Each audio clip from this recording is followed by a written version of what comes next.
अखिलेश भैया आगे बढ़ो। अरे जय जय अखिलेश, जय जय अखिलेश। हमारे साथ समाजवादी पार्टी के हमारे प्रदेश के अध्यक्ष, समाजवादी पार्टी से विधायक आदरणीय अबू आसिम आजमी साहब, और जिनके बुलाने पर हम सब लोग यहाँ मौजूद हैं, जिन्होंने लगातार जनता के बीच में रहकर, आप लोगों के बीच में रह कर के समाजवादी पार्टी का न केवल झंडा उठाया है, बल्कि मैं देख रहा हूँ मेरे मंच से लेकर के आखिरी तक, जहाँ तक मैदान दिखाई दे रहा है मुझे, सभी लाल टोपी पहना करके समाजवादी पार्टी में जोड़ने के लिए, और यहाँ से समाजवादी पार्टी के प्रत्याशी नौजवान साथी इरशाद भाई जागीरदार जी का मैं बहुत बहुत धन्यवाद और आभार प्रकट करना चाहता हूँ। हमारी पार्टी के विधायक, समाजवादी पार्टी से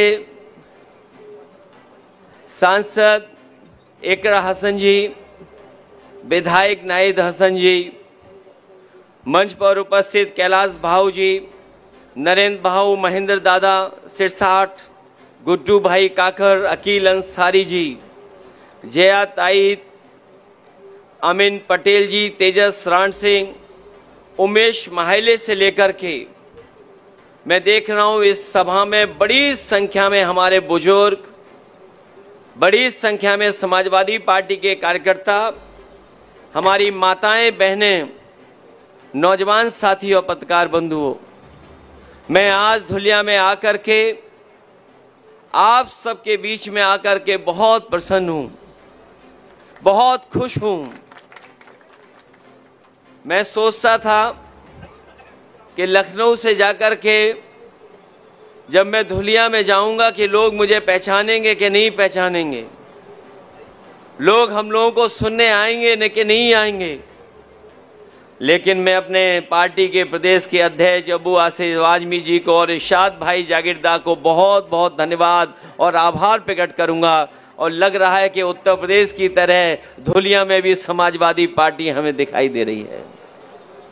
आज जब मैं सुबह निकला हूं, सबसे पहले आपकी और आसपास की कई जिलों की जिनकी जगह पर जाकर के लोग अपनी कामना करते हैं, देवी के दर्शन कर कर के अपनी इच्छा को पूरी करने की कामना करते हैं,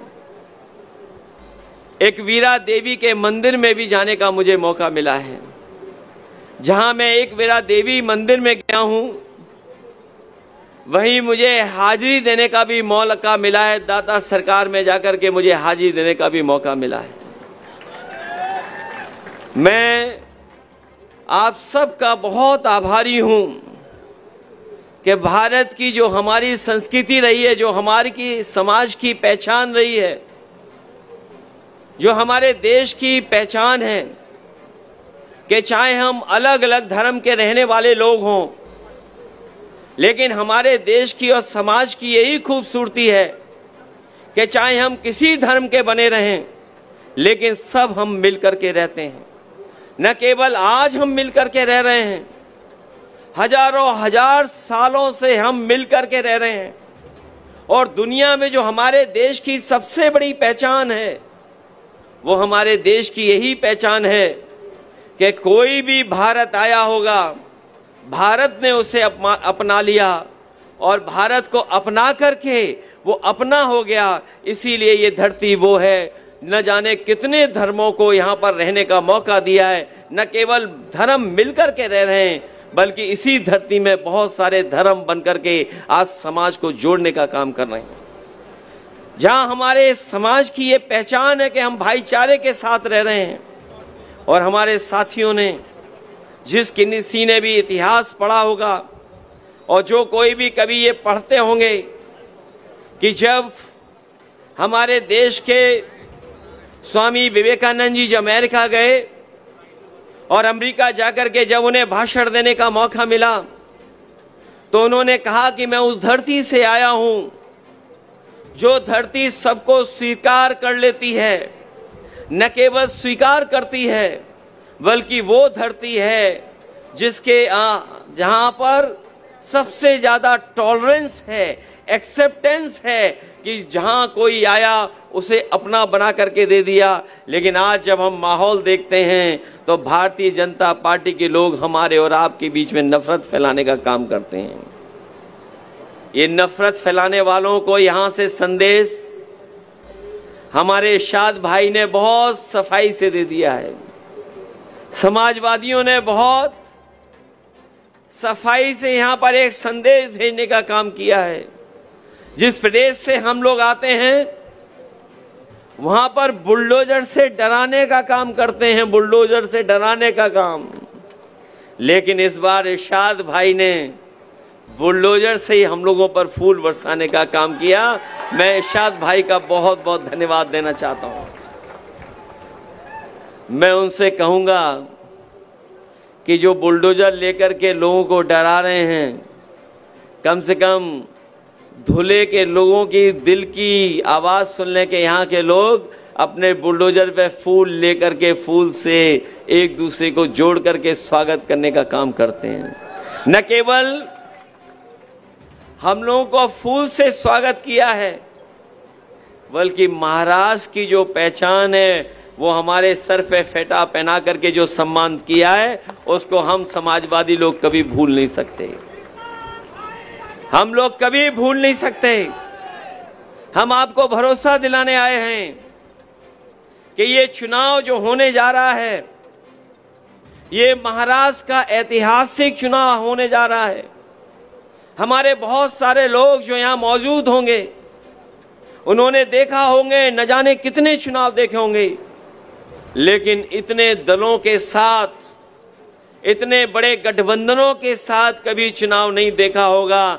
इसलिए जहां ये महाराष्ट्र का चुनाव है वहीं देश का एक ऐसा चुनाव है जहां पर ऐतिहासिक फैसले से न केवल महाराष्ट्र की राजनीति बदलेगी बल्कि देश की राजनीति भी बदलने का काम करेगी।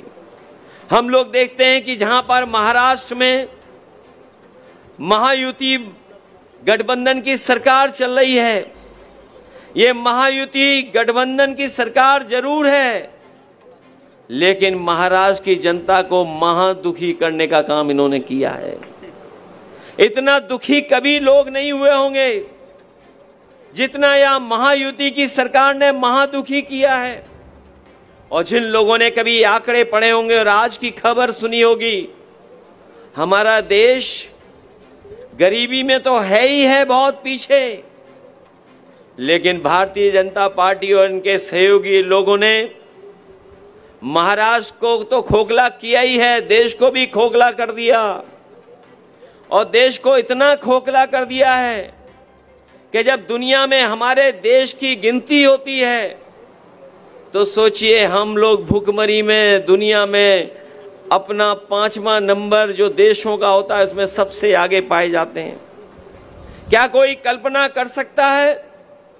भारतीय जनता पार्टी ने तो सपना ये दिखाया था कि दुनिया की सबसे बड़ी अर्थव्यवस्था बन जाएगी हमारा भारत, लेकिन जब आज सूची निकल रही है तो हमारा देश जो भुखमरी के आंकड़े आए हैं, जो भुखमरी में सबसे ज्यादा भुखमरी के देश हैं, उन 5 देशों में सबसे ज्यादा ऊपर अगर कोई देश दिखाई दे रहा है तो भारत दिखाई दे रहा है।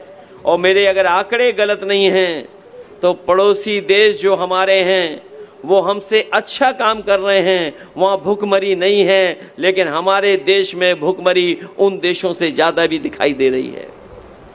जहां महाराष्ट्र को खोखला किया है वहीं पिछले लोकसभा के चुनाव के बाद ये भारतीय जनता पार्टी के इस गठबंधन के लोग हार की हताश में हैं। हार की हताशा इतनी है कि इन्होंने पैसे का बंदरबांट किया है, धन संपत्ति का बंदरबांट किया है। अभी तक तो सड़कों पे बंदरबांट किया था, सड़कों को लेकर के विकास की सड़कें जो बननी थी वहां बंदरबांट हुआ। वहीं हमें देखने को मिली वो तस्वीर जहां पर हमारे छत्रपति शिवाजी महाराज, उनकी जो प्रतिमा थी, जो नई लगी थी, वो भी टूट गई।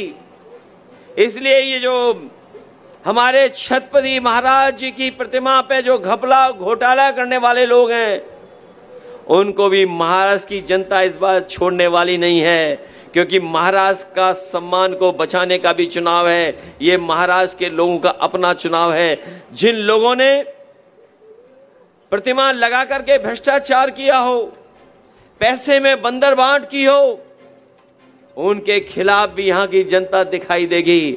और यहां तो सब लोग जानते हैं, ये जो महाराष्ट्र की महायुति सरकार चल रही है, ये जनता की चुनी हुई सरकार नहीं है। इस सरकार को इन्होंने हथियाने का काम किया है। क्या बताओ, आपको नहीं पता कि सरकार तो चुनी गई थी किसी और की। न केवल सरकार गिराई, पार्टी तोड़ी और ऐसा धंधा किया है कि पूरी की पूरी सरकार भी हत्या ली। क्या ये महाराष्ट्र की जनता कभी स्वीकार कर सकती है? अब इस बार चुनाव आने वाला है और चुनाव में मुझे पूरा भरोसा है कि महाराष्ट्र की जनता इस बार महायुति गठबंधन को हरा करके अपने सम्मान को बचाने का काम महाराष्ट्र की जनता करेगी। ये लोग जो सत्ता में बैठे लोग हैं, इन्हें महाराष्ट्र को इतना पीछे छोड़ दिया है कि जो महाराष्ट्र लोगों को नौकरी और रोजगार देता था, महाराष्ट्र में लोग इसलिए आते थे कि यहां नौकरी और रोजगार मिल जाएगा, लेकिन दिल्ली और महाराष्ट्र की सरकार ने यहां के कारखाने और उद्योग को चौपट कर दिया है। लोगों के हाथ में न नौकरी है न रोजगार है। और महाराष्ट्र में लगने वाली इंडस्ट्री जो महाराष्ट्र में लग जाती, वो महाराष्ट्र में नहीं लगने दी, ये अपने गुजरात में लेकर के गए हैं। गुजरात का के जाकर के अपने प्रदेशों में कारखाने लगा रहे हैं।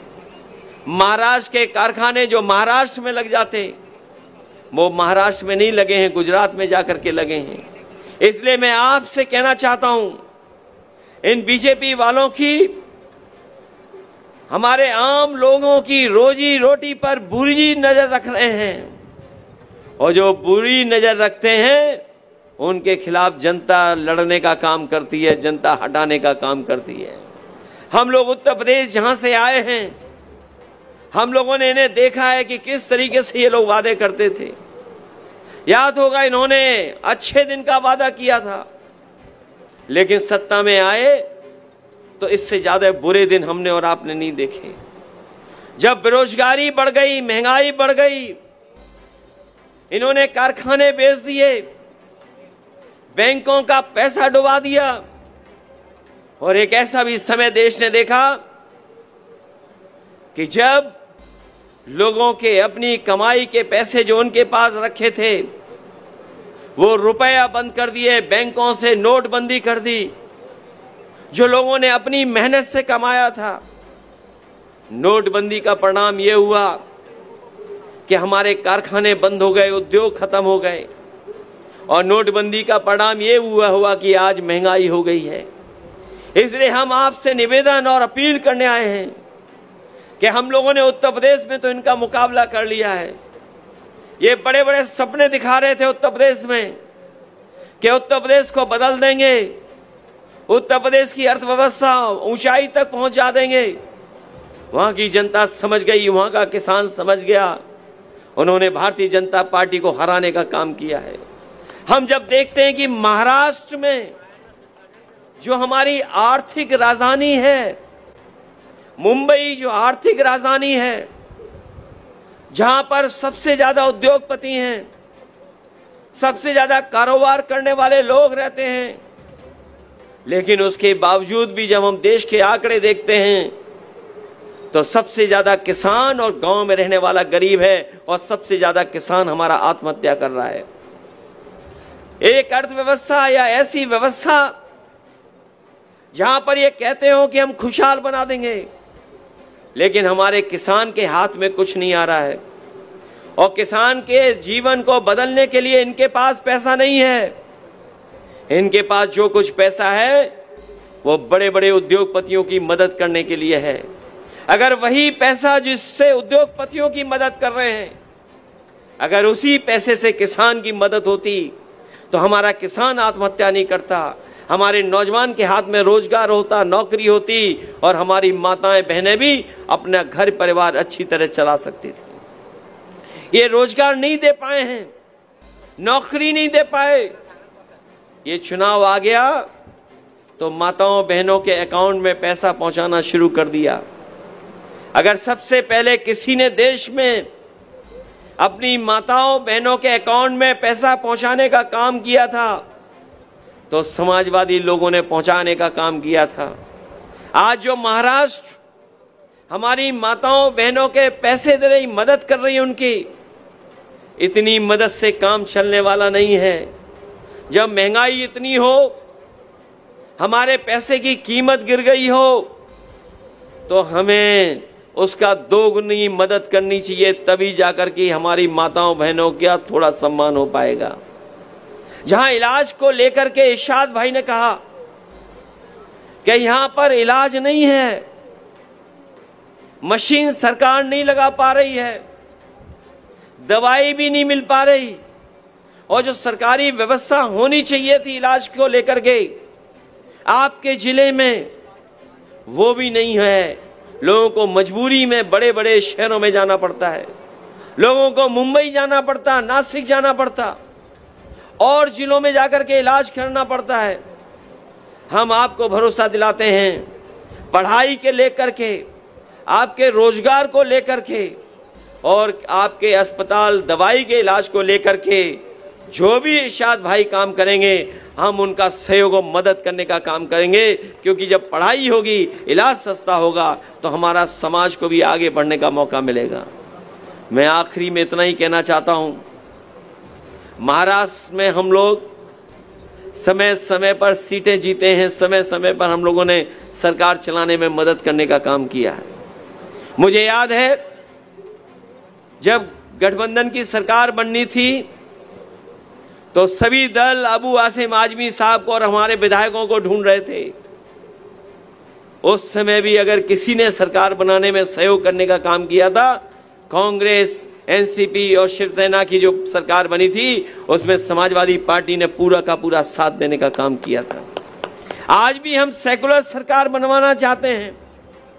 जिस तरीके से हम लोगों ने और दलों को साथ लेकर के काम किया है, हमें पूरा भरोसा है कि जिस समय चुनाव होगा, इरशाद भाई जागीरदार हमारे यहाँ पर चुनाव लड़ेंगे और जीत करके जाकर के विधानसभा में काम करने का काम करेंगे। इसलिए इनकी मदद करिए, आप इनका सहयोग करिए। और इनका चुनाव चिन्ह तो इतना आसान है, साइकिल।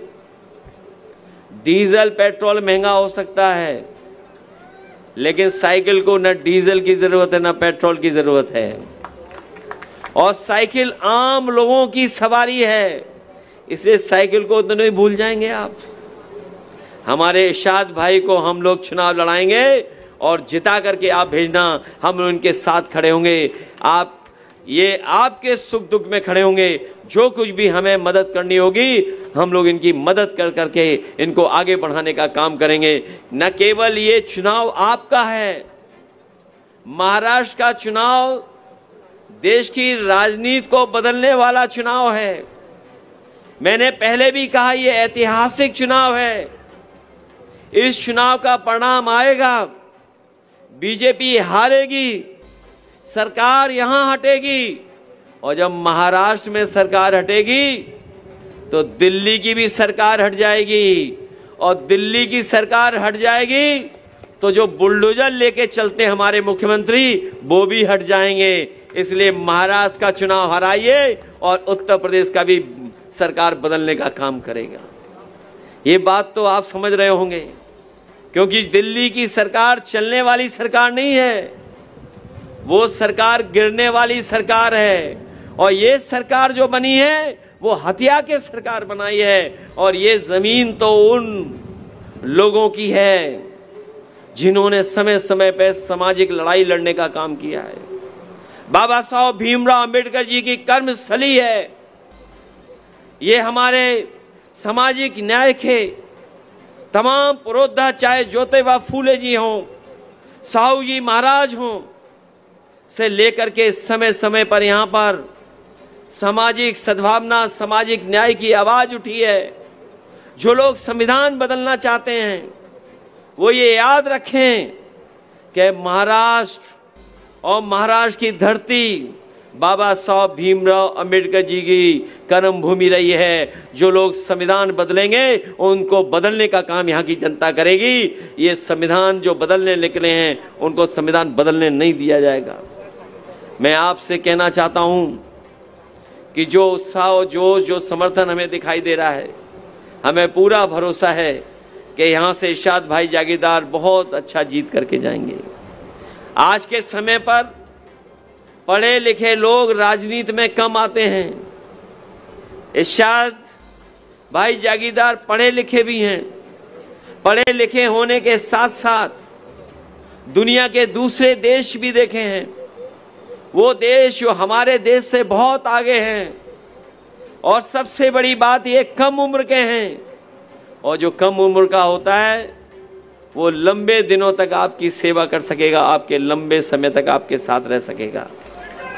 इसलिए एक पढ़े लिखे, एक दुनिया को समझने वाले नौजवान, उसकी मदद करना, इसीलिए हम लोग आए हैं। आज तो चुनाव जब शुरू हुआ तब आए हैं, और बीच में भी हम लोग को मौका मिलेगा तो आपके बीच में आकर के इरशाद भाई जागीरदार के लिए हम आपसे समर्थन और सहयोग मांगने आएंगे। मुझे पूरा भरोसा है इनको जिता करके आप विधानसभा में पहुंचा देना, हम इनका पूरा सहयोग और समर्थन करेंगे। बहुत बहुत बधाई इस ऐतिहासिक कार्यक्रम के लिए।